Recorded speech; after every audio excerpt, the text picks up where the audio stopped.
Бүгүн 20 октябрда президенттин иш башкармалыгында кемпир абад маселеси боюнча кеңешме өттү. Ага Ош, Жалал Абад, Баткен облусунун тургундары катышты. Негизинен кеңешмеге келгендер аларды атайын ушул президенттин чакыруусу менен алып келишкенин айтышты.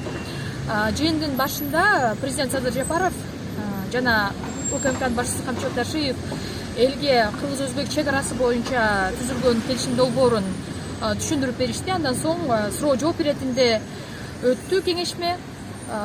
Кеңешме 5 сааттан ашык убакытка чейин созулду.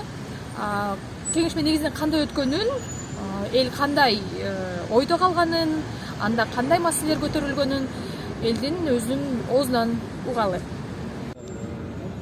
Кандай чечим болсо, буга чейин кандай кадамдар болсо ошол боюнча кете беребиз.